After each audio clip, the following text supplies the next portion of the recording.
Hi, this is Roger, thanks for dropping by. As a consequence of yesterday's Sunday chat, asking for ideas, we've actually got some good ones that will be taken on board. A couple I'm still thinking about.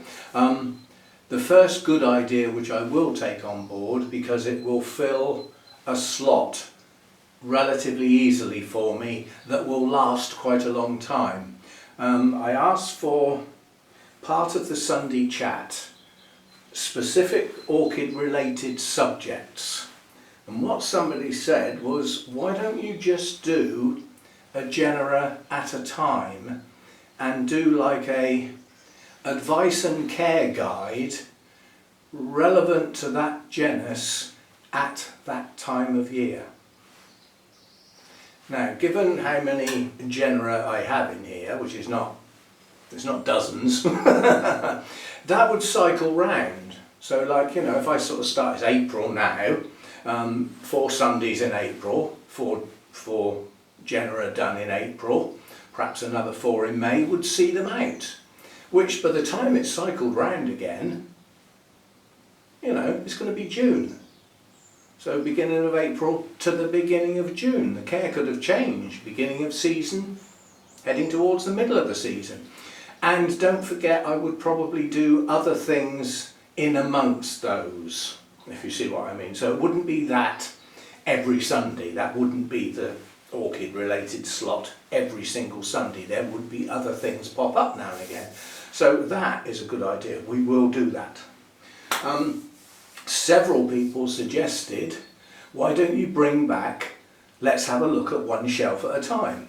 And quite honestly, it's about the easiest thing I can do. And that's what we're going to do now. I'm going to pick on a shelf that has quite a lot of plants on. It also has a variety. We'll start there.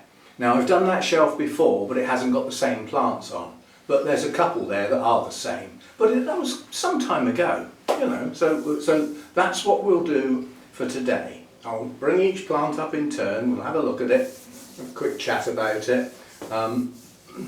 I won't go too mad if I come across a project orchid, simply because, you know, they take their turn as part of the project orchids. If I do something in between, it sort of interrupts the sequence. Because I can see one over there already. Yeah, so some good ideas, and thanks a bunch. I've got to crack on today. I must break the back of my talk today. That must be done. To give me time to get it up onto YouTube and revamp any bits that you think ought to be changed, or spelling mistakes, things like that. So I need to crack on with that. I need to devote like a good half a day to that, followed by another one tomorrow. And that should break the back of it then. Aiming to get it up on YouTube possibly late on Wednesday, so that you've got my viewers in the States tend to view my videos while I'm in bed. So their comments are there ready for me the next morning. So that works quite well. So there's that. I did a quick bonsai video today. I don't know, a lot of people went over to the bonsai channel thinking I'm a bonsai expert. I am far from it. I'm a relative novice. I have some bonsai. I've managed to keep them alive and keep them looking reasonably well, mainly from the advice of others, and that's what today's bonsai video was. It was holding my hand up and saying, can you help, please? So we got that one knocked out and did that one up past 8 in the morning. We cheated. We did the filming outside, came back in and put the soundtrack on the inside, because I'm not walking around the garden talking to myself at 8:30 in the morning. It ain't going to happen. Right, one shelf at a time. We're picking on that one over there. Right, let's go.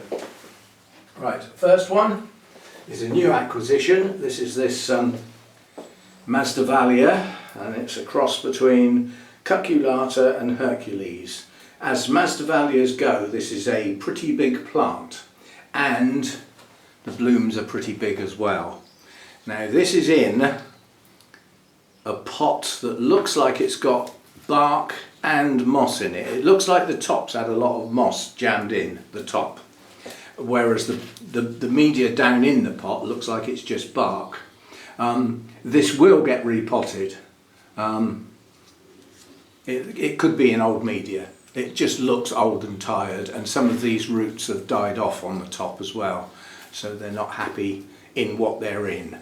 But you know, as Masdevallias go, this is a good root system. This is a very good root system.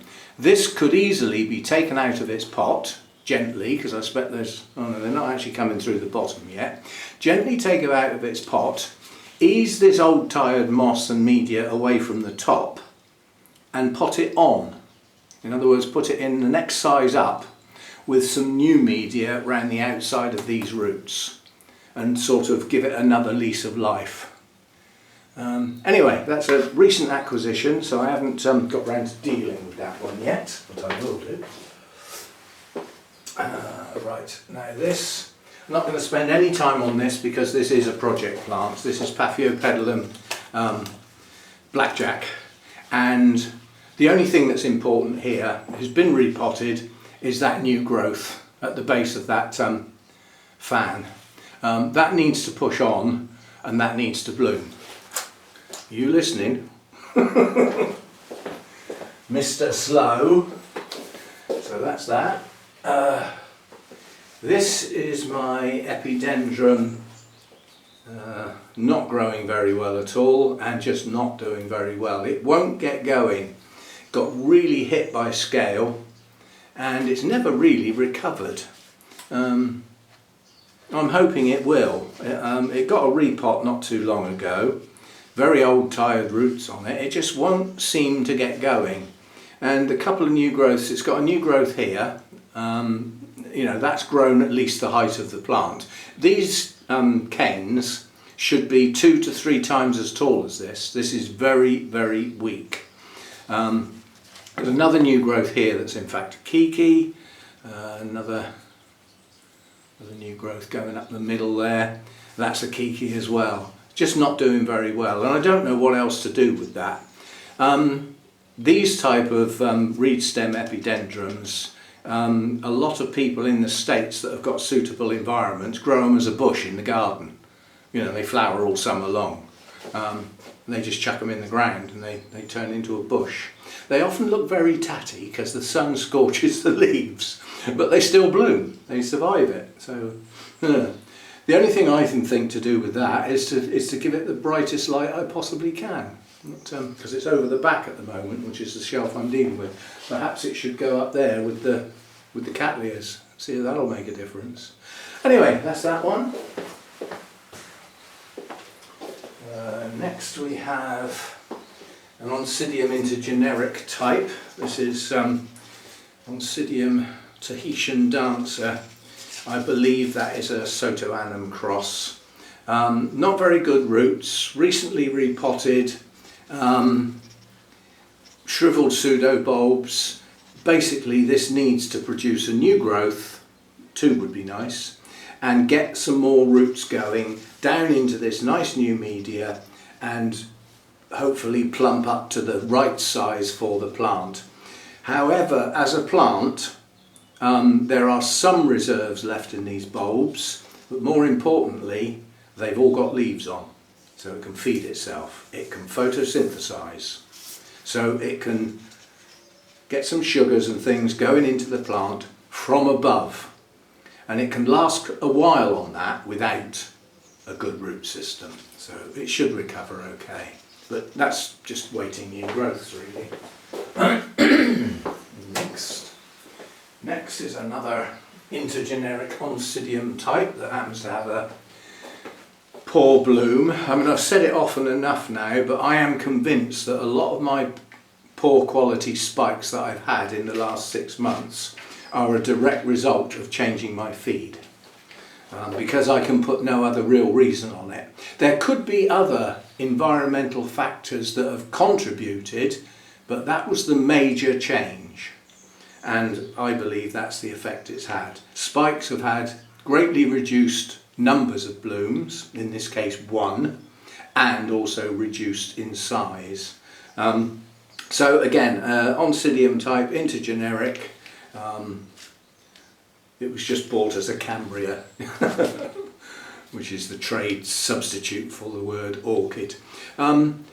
Bit shriveled, but it's coming on. We've got a new growth coming up here, and another one round here. So it's got 2 new growths on it. It will pull on. So yeah, I won't say it's recovering, but it's not in a good, healthy state. Not with pseudobulbs, you know. I mean, the one that's got the bloom on hasn't even produced its full-size bulb yet, because you can't see the bulb through the leaves. Yeah, so it's still got some swelling to do.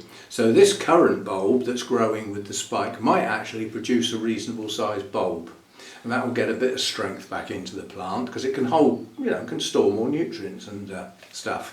And the 2 new growths should get new roots down into the new media. Right, next we've got a little one. Now this is Oncidium cheriformum. I'll get there in a minute. Or cheriformum, depends what you want to do with the CH. Careful, it's too early in the day for that sort of language. Now this one got repotted not too long ago. Unfortunately it has got cocoa husk in it, so it's going to get repotted again. There's a pair of Oncidium species that look very similar. I don't know where the other one is. Where would the other one be? Oh, it's around somewhere. But they look relatively similar. Now this one has got 1, 2, 3, 4 new growths coming on it, so it is growing, and those new growths would produce new roots, so that needs repotting now. That's on my list, and it's with the other stuff that's been done, this is coming towards the top of the list now, and there's 2 of them that both need doing together. They've both got cocoa husk in there. They need new media to go with those new growths. Lovely tiny little blooms on that, fragrant and very, very attractive, but tiny. Next we have what I'm hoping will be a successful repot. Remains to be seen. This is Odontoglossum Anaclea. This was bought from my friend Brian Gould last year in bloom, and it's been repotted into the mix, the current idea of moss and bark folded gently around the roots, which is the way the Odontoglossums are potted up in the Mathers Foundation by Jim Durrant. So I'm hoping this will recover okay. It didn't have brilliant roots on it, but it's a major change of media because it's come out of rock wool. Yeah, horrible claggy stuff, I hate it. I must admit, I managed to get this repotted without getting a rash though. So anyway, that's hopefully will pull on now. Right, what else we got over here? This came from Lynn, and it's yet to start growing. It's been here a while now, but it just hasn't started growing. The roots are very old and tired. It was a division from Lynn, and it's Dendrobium convolutum. That would be a Latoria type, of course it would. Come on, concentrate. But it's not growing, and it's done nothing since I got it. It's hopefully going to trigger itself back into growth with my temperature increases. Latorias don't like cold. They're notorious.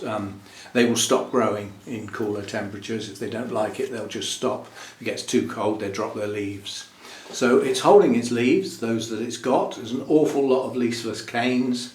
I'm hoping it will pull on. Blooms are gorgeous on that. Look it up. Next we have right. This is another Latoria type. This is Dendrobium Roy Tokunaga, and this is a nice strong plant. It grew this cane last year. That's a good sized cane, 4 leaves, so it's got the full number of leaves for this type of plant, and a new cane coming up here, and that looks like that could be It's either another leaf, which it could be, or it's actually a spike. Now these type don't normally spike as the cane is maturing. They tend to spike the year after the cane matures. But it hasn't bloomed for me yet. I know what the blooms are going to look like. I had it before and lost it, so this is a replacement. But it's in a holy clay pot, simply because I did not want these roots staying wet during the winter. Unfortunately, it also keeps the roots cool when I do water it because of the evaporative cooling effect. But it has got a good root system at the moment, so I'm okay with that. There's a lot of old tired roots in the pot, but it's got some good roots. So that one's okay. Now this one I got last year in bloom off of Trey Sanders, and since then it hasn't done anything apart from mature this growth. I want to take it out of the pot. I was just going to say, and that leaf's probably done now. I want to take it out of the pot to see what's going on, to see if it's actually got any roots at all. But it's not growing. It hasn't grown at all apart from maturing this cane, which was nearly mature anyway. The blooms have gone. No sign of living on that, movement. But nonetheless, the leaves on this growth are okay. And I don't know what roots I've got there. So I've got that down as a repot that might end up not being. Because I know when these were imported, I know when Trey got these in, and he always hangs on to them for an amount of time before he'll let them go. So it hasn't been in the pot a huge amount of time, and it's in bark. So it shouldn't, the media shouldn't be going off, but I'd still like to know what's in that pot. That's what I don't like about black. Yeah, I have no idea what's going on. All the roots could have died, and I couldn't see it coming. Not too happy with those, but we'll see with that one. And then this one. Why do I keep this one? Because I like the blooms, and it was a gift a long time ago. But it just won't complete.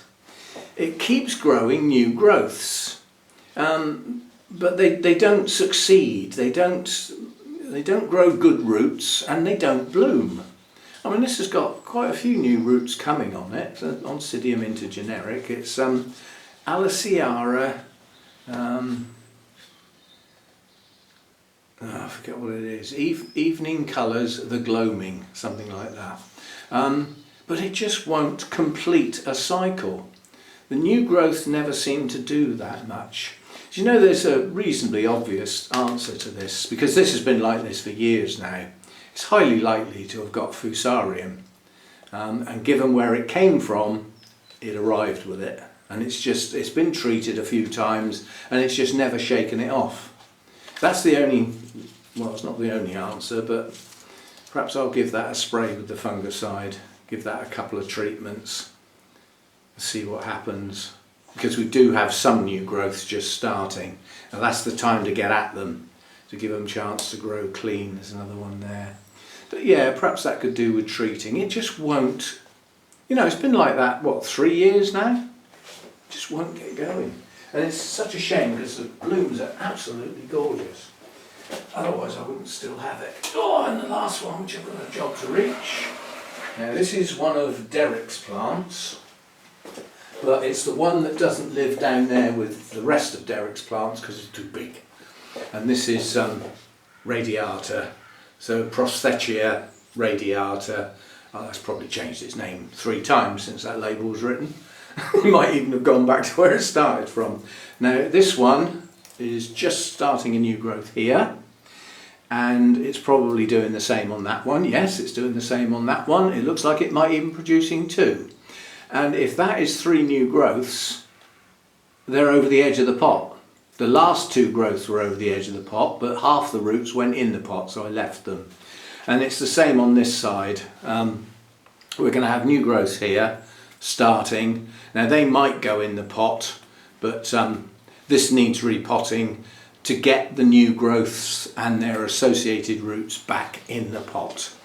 Unfortunately, to get that plant, if it is a single plant, in its entirety into a pot, the pot's going to have to be really wide to allow for those new growths. Therefore it'll end up being deep, because I haven't got wide and shallow, not that wide, not that big. So you end up with a deep pot, and then you've got trouble with water retention in the bottom half of the pot, which hasn't got any roots in. So that will need some thinking about. And my first thought is to cut it in half and have two. That way we get the new growths in the middle of the pot, allowing for 2 complete years. Now, have we got any signs of blooms anywhere? This, we don't need that anymore. This one here has a sheath over this side, so we could get some blooms on there. These two over here, these two ones over here, haven't got sheaths. Actually, that one's got a tiny one. And that one's got a tiny one. So we might get blooms on this.